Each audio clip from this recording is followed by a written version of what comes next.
It's Laura Eubanks of Design for Serenity with your succulent tip of the day, and it's Friday, and it's fairly early in the morning. Greg and I are going over to watch the succulent babies today, and we're very, very excited. But I wanted to get an early start so we could do a little tip. I didn't want to leave you all hanging. Speaking of hanging, a number of you were questioning why I was wearing a sweatshirt yesterday in the video where we were in the backyard and I was talking about the hottest part of my garden. And yes, it was warm. It wasn't hot yet, but my bra was in the wash. So that's why I had a sweatshirt on. Today I'm wearing a kind of a thermal because it is in the 60s right now, which for me is like the Arctic. So that's the 411 on the outfit choices, and I hope that that answers all of your burning questions for the moment.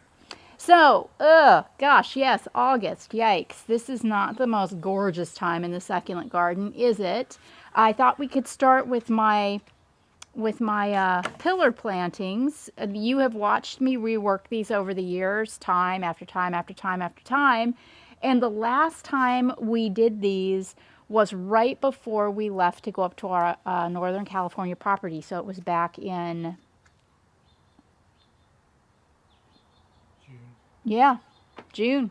Um, and yikes. I knew in June that I was pushing it because I knew it was going to be getting hot. But you know what? They don't look that bad considering they've been out here not watered for over a month. They get quite a bit of sun, not full all day sun. I would say they probably get 4 or 5 hours of sun every day, and it's the hotter part of the day. But also, they have rooted. So that's good. These plants are stuck in here. When I tug, I'm getting a little bit of pullback. So that tells me that they're rooting, which means that we can go ahead and gently water these pots now that they've established a root system. Look at these little aeoniums. I knew when I tucked these in, that, I was totally pushing it. Look at how they have closed up into tight little balls and how that's all sunburn right there. In the fall, these will open up into beautiful rosettes, but right now they are struggling. I'm curious. Yeah, and like that one doesn't have any roots on it yet, so it's still relying on the moisture that it has in its stem and its leaves. Yeah, not much happening there. Yikes. And see, that's another thing too. When you're working with a cutting that's in its dormant season, like working with aeonium cuttings in the summer, it's dangerous because they are naturally dormant at this time of year. They're not going to be in any big hurry to throw off roots. So they're not going to be as likely to be able to tolerate harsh conditions as much as they would be, say, in the wintertime when they're active and they can at least compete. The little ghosties, see how desiccated that plant is? Using all of the moisture in its leaves to sustain growth and to push out a new root system. Once the roots, and you can see there are a lot of them, once these start pulling water up, these will fluff right back out. So we are in good shape there. Over here, same thing, we've got roots, and I don't want to disrupt these plants too much because I do want them to knit into the soil so that I can successfully water without danger of rotting. You'll also notice, and I talk about this, when you may remember when we did this back in June, these plants were packed in really tight, and see how they've shrunk. See how you can see all that dirt. I talk about that. I don't want to see any dirt. And when you do arrangements with cuttings, to pack them in tight because they're going to shrink. Well, this is evidence of what I was talking about. Now, I know you're tempted to have me go find some cuttings and fluff these back out. And if I were going to move these pots into the shade, I could probably get away with that. But I'm not going to move them. I'm going to leave them here. So all that you can really do in this hot time of the year is just preen. You can remove spider webbing and spent leaves and dead blooms. If they've got a little bit of roots, you can give it a gentle mist or a sprinkle. But remember to allow the soil to dry out completely before you apply additional water. Now, my little one-offs in my Susan Ock pots are doing fantastic because they're very tough, drought-tolerant plants. They're not soft succulents, so I didn't expect those to give me an ounce of grief. My succulent chair looks like somebody set a match to it. Isn't that just the worst? Oh dear. My sunburst aeoniums look pretty tight though. And the kiwis, yeah, these are actually Aeonium kiwi and Aeonium haworthia. You can see the difference. The haworthias are rather blue and the kiwis are more green.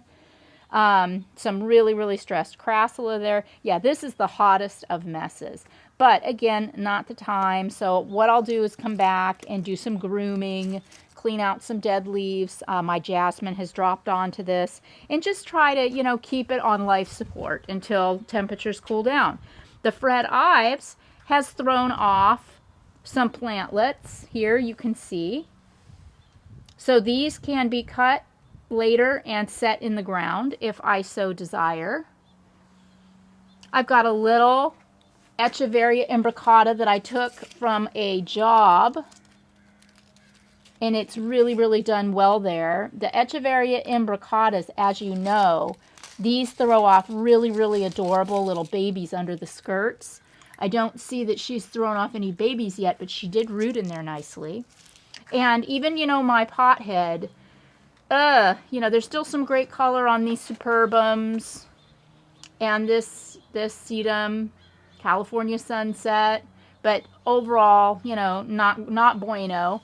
But the cactus, the mammillaria, the agaves, the Aloe these things look fantastic. They're one-offs. They'll tolerate the heat. They'll tolerate no water, and they are looking 100.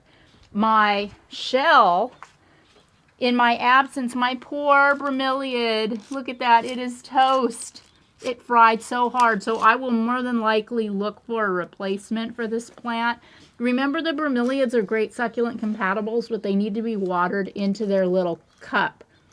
And if the cups dry out, then the plant will start to burn and die. And that's what happened. My other little Tillandsias, those, look at that. They all hung on, amazingly. I don't have any drainage in this. This is a real shell, too. This isn't fake. There's no holes in it. So I have to be kind of careful not to overdo it with the water. And then all of these agaves and aloes are looking fly. Oh dear, more aeoniums. My love-hate relationship with my courtyard flanking beds. These look okay, right? These aeoniums look okay, but I do need to get in there and clean out all the detritus like this, reset the rock.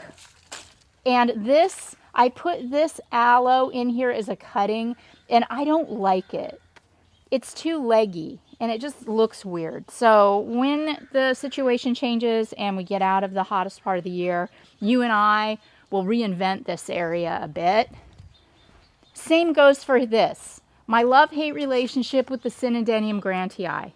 It's time to move this to the backyard, somewhere where it's going to get more shade, because this is about as good as it ever looks, and it's not good enough. So this is a perfect example of a plant that's pouting.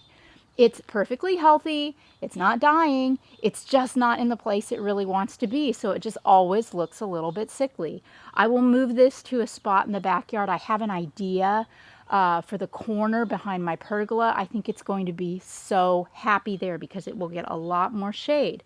Also, this is very narrow or shallow bedded because of the footings. There's only about 2 inches of soil before we hit concrete, so there's nowhere really for roots to go. Oh my God, this is bad. Look at these weeds. Ew. This Aloe cameronii is coloring up beautifully. But even my cotyledon that I was always so fond of and thought so highly of is really not looking good anymore at all. Granted, it's been in this bed for probably about 5 years, but I think it may be toast. The time for me is, like I said, just to clean up dead leaves and move rock around. And, you know, it'll look clean. It's not going to look great, but it'll look clean. You know what looks great? This side. This side. Why? Because there are no succulents. In this side, we have our Aluaudia procera and barrel cactus. And that's it. So, short of cleaning grass out of my lava rock, there's nothing for me to do here ever. Sometimes I pull a few weeds in the winter after a rain, but, you know, I can't say enough about xeriscape. And remember the definition of the term xeriscape, Xeriscape, is installations that do not require supplemental irrigation. They rely on natural rainfall only for sustenance. And Aluaudia and barrel cactus are two plants that'll do that very, very well. Now over here, I also have a lot of barrel cactus. I've got the dreaded king palm that Greg and I moved. This giant palm tree was actually planted in the little cutout in the courtyard when we moved into the house. And once we put it over here where it could get its legs, it took the heck off. And it does provide a little bit of shade for the stand of aeoniums. But you can see the aeoniums are, you know, buttoning up their coats. They're going into summer dormancy hard. The ones over here aren't quite as dormant because they do get a little more shade. I think these get hit and are exposed a little more to the sun. And I could literally spend hours out here just picking out the dirt, or the detritus and the dead leaves. I don't know if I'm going to commit to that. The love-hate. In the winter, love these. They're this gorgeous stand. In the summer, they look kind of trashy and I don't like them at all. So what I might do, I might decide that I'm going to take all of these aeoniums, cut them up for parts, not now, but in the fall, and move them into areas against the back wall in the backyard and pull some more barrel cactus in to the front. And just call it a day. That's actually makes a heck of a lot of sense. So don't be afraid, you know, to be inspired as you go. I feel like Michael Jackson with my one glove. Don't worry if you don't know or you have some confusion about an area or you're not sure. Wait till you are. Now, I've been looking at this for, good grief, this stand of aeoniums has been here for years, and every summer I come out, scratch my head, and I wonder, what am I going to do? And it just occurred to me now, move them to the back and do more barrels. Boom. And I knew in my gut it was the right choice. So trust your instincts. You've got them. This has been Laura Eubanks, wearing a clean bra and on her way to take care of the succulent babies with your succulent tip of the day. Have a good one, everybody. See you tomorrow.